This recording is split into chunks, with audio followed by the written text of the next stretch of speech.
CNC 4 đầu hệ thống bảo nguyên model 1325 vận hành tại Vũng Tàu.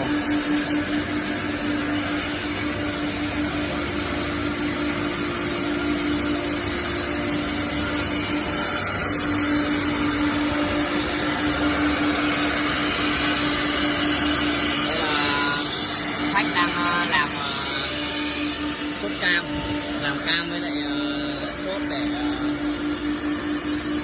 chạy khoan ngang. Đây là khoan ngang laser CNC. Đây là máy dán cạnh tự động 6 chức năng.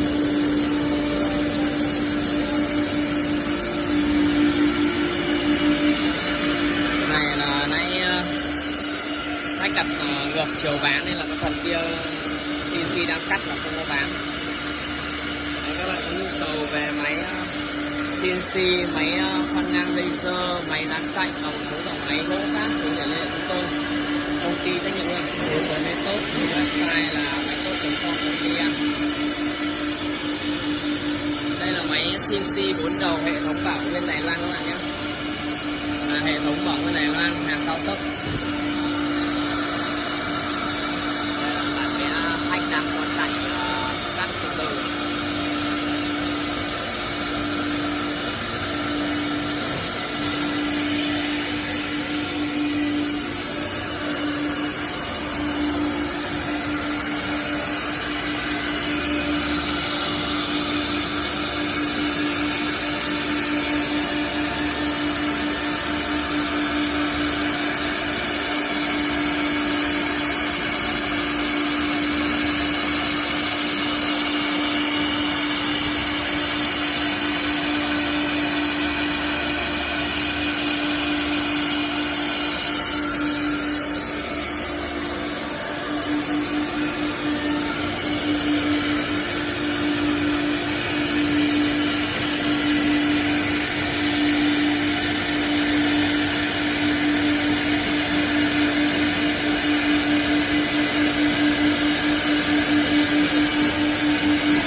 Máy cưa bằng chuột, máy khoan, máy dán cạnh công ty trách nhiệm hữu hạn website là máy tốt.com.vn.